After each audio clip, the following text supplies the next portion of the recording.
So I basically had to quit my dream job and move back home. Hello YouTube, welcome back. If you don't know me, hi, I'm Nia. I used to make videos on this channel about my life as a concept art student at FCD. I spent the past 3 years living and working in Singapore in the games industry. I wanted to do a little bit of a life update video because I recently moved back home. Check out my super cute Grogu hand mirror. He's so cute! When I was living in Singapore, my life felt very forward-moving and structured. I had my 9-to-5 job at Bandai, surrounded by passionate artists and great leads, and all my weeks had a clear rhythm to them. After work, I'd head downtown to a tattoo studio, somewhere I could slow down, talk with my clients, and make art that felt tactile. On the weekends, I taught at majors, helping students navigate concept art while revisiting my own fundamentals. Even though I was hella busy, I enjoyed every minute of it. Life felt stable, and I thought that meant I'd kind of figured things out. At the start of 2025, we had a little bit of a family emergency, so I basically had to quit my dream job and move back home, which was honestly very heartbreaking. At the time, I thought starting over meant I had failed. But over the past 2 years, moving countries, losing momentum, basically rebuilding my life, I realized something unexpected. Starting again is actually a skill. And a pretty important one, in fact, considering the state of the industry we're in. As a kid, I've always wanted to pursue film and animation, and it just so happens that the industry in Australia is really starting to ramp up. Looking back, maybe it was a blessing in disguise. I spent some time rebuilding my entire portfolio, from something geared for games to something more cinematic and geared towards VFX or animation.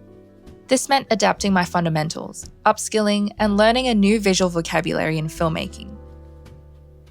With this portfolio, I luckily got offered a scholarship from Netflix Animation Studios at ALA. During that time, I got trained to do matte painting and a little bit of compositing in Nuke, which I thought was really great because having the skills to be able to do pre-production but also move into production or even post-production kind of expands the time you get to work on a project. I guess today is just a little vlog of what my life is like on a weekend. The weather is very cold and rainy, even though it's supposed to be summer now in Sydney.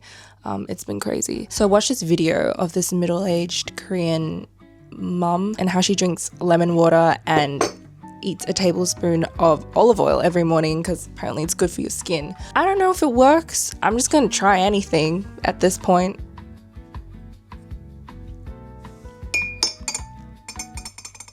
Actually tastes pretty good. So because I'm starting a matte painting role soon, and also because I just want to build a habit of painting more, I've been trying to wake up early every morning and do one frame study. I've also been trying to go outdoors more and do some plein air painting with gouache.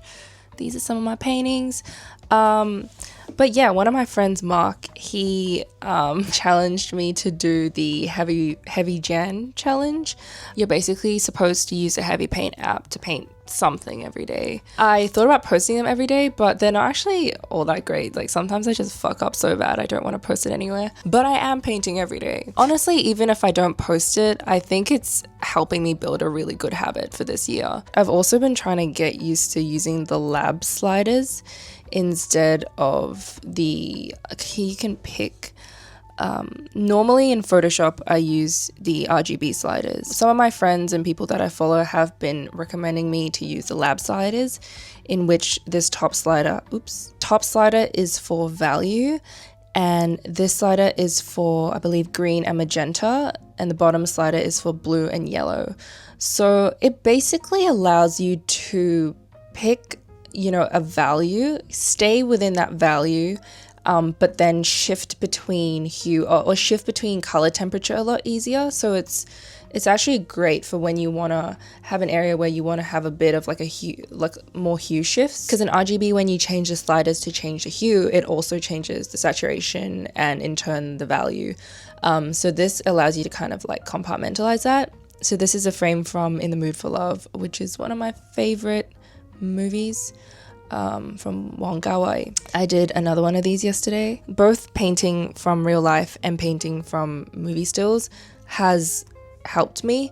a lot, because painting from life, yes, you get to understand how light and color react in the real world, but it's not as curated as how it would be in a movie. In a movie, you can really see the intentional art direction, the choices that they've made to make the kind of visual hierarchy or the composition of a shot work. And that's just been very interesting. But honestly, the amount of times I've texted my friend Mark and just crashed out over this app. I think this app was designed to work more like traditional painting and to kind of limit the things you can do, unlike in Photoshop. At one point, I was just crashing out every day because I'm like, this app is making it so hard. I could just paint this in like 10 minutes in Photoshop, but it's taking me 2 hours here.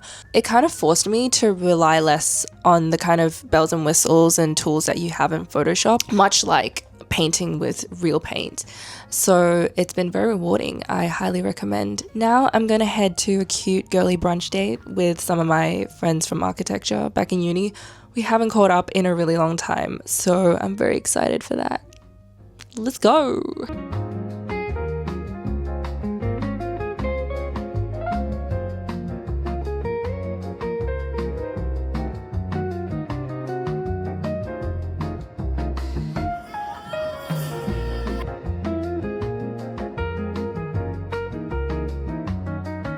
Thank you. Returning it. Happy birthday.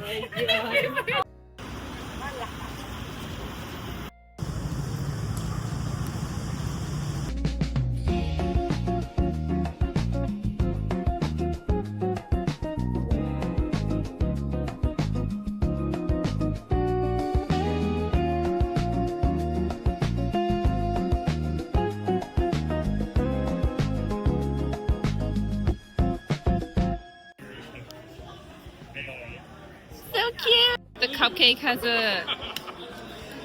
a love interest that is an ice cream, but this guy is her ex-boyfriend, and they're going to get married in a candy church. And this one is, I don't even know what's happening. This bee's trying to riz this fairy. Honestly, finding a community has been so grounding for me, and it's reminded me how important it is for artists to stick together and support each other.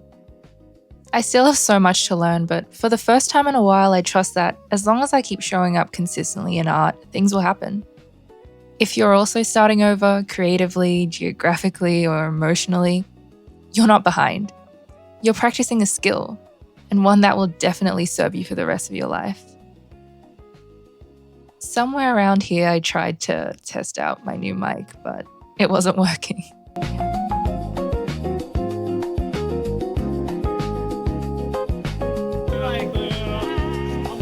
Hello, I'm finally back home. Check out this super cute sprout hair clip. Yeah, that was kind of a normal-ish weekend in my life. I pretty much meet up with those guys every week. Most of the time we actually go outdoors to like touch grass and paint plein air, but because of the shitty weather today, we were stuck inside. Stay tuned for more art content, and I will see you in the next one. Bye. 6:35 a.m. Packed to the rescue. I'm not. Nice yak. Yeah, my 3-hour yak. Nice. Good job, man. Fucking ass. What are you watching?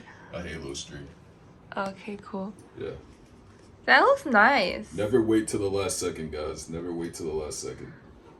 Now it's not last second. You're gonna say that now, and you're gonna do that next No. Do you have sanity things?